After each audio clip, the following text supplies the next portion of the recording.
All India BD industry फेडरेशनच्या वतीने India international centre येथे झालेल्या राष्ट्रीय पुस्तक प्रकाशन कार्यक्रमात बीडी कामगारांच्या उपजीविकेचे संरक्षण, संवर्धन आणि प्रोत्साहन या पुस्तकाचे प्रकाशन केंद्रीय मंत्री मनसुख मंडाविया, खासदार प्रफुल्ल पटेल, खासदार प्रणिती शिंदे व इतर बीडी उद्योग क्षेत्रातील मान्यवरांच्या उपस्थितीत करण्यात आला।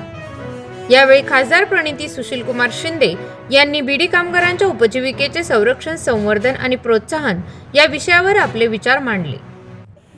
ये इंडस्ट्री हमारे यहाँ बहुत पुरानी है। मैं आज इस प्लेटफॉर्म पे लोगों को बीड़ी लेनी चाहिए या टबैको खाना चाहिए, मैं बिल्कुल एडवोकेट नहीं कर रही हूँ, लेकिन मुझे पता है कि जो दुख, जो समस्या है, मेरी बीड़ी की बहनें जो है उन पे क्या बीतती है, वो उसका एहसास मुझे है।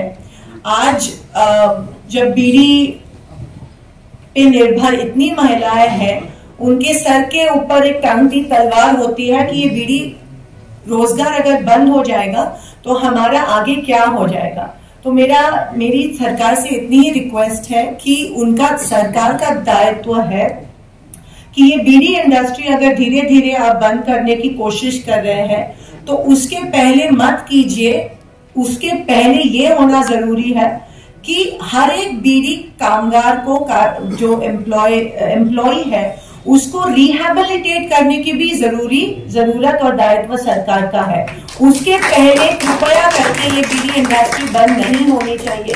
बीड़ी कामगारों की जो लड़कियां हैं उनसे भी शादी तब होती है जब वो बीड़ी कामगार होती है और उनके पास बीड़ी का कार्ड होता है, नहीं तो उनको रिजेक्ट किया जाता है।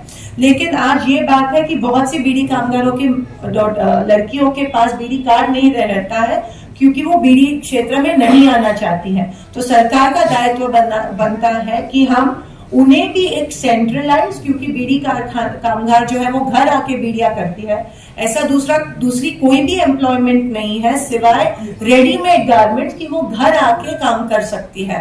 तो मैं सरकार से रिक्वेस्ट करना चाहती हूँ कि ऐसा नहीं है कि हमारे पास alternative centralize healthy source of employment नहीं है। और सबसे बड़ा I think opportunity readymade garment में है कि अगर हम हर बीड़ी कामगार को घर में एक सुइंग मशीन दे दे, और सरकार के इतने टेंडर्स होते हैं, यूनिफॉर्म्स के होते हैं, अस्पतालों के यूनिफॉर्म्स के होते हैं, अगर हम बीड़ी कामगारों को उसमें ट्रेन करें और उनको ये टेंडर्स दे या टेंडर्स बीड़ी कामगारों के नाम दे, तो आई थिंक ये इनका जो अनएम्प्लॉयमेंट का मसला है या रिहैबिलिटेशन का मसला है वो आई थिंक सॉल्व होगा।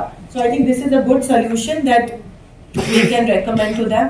और दूसरी सबसे जरूरी चीज ये है कि बीड़ी कामगारों का जो jurisdiction, जो उनका फंड ऑफिस होता है वो सेंट्रल गवर्नमेंट के अंदर होता है।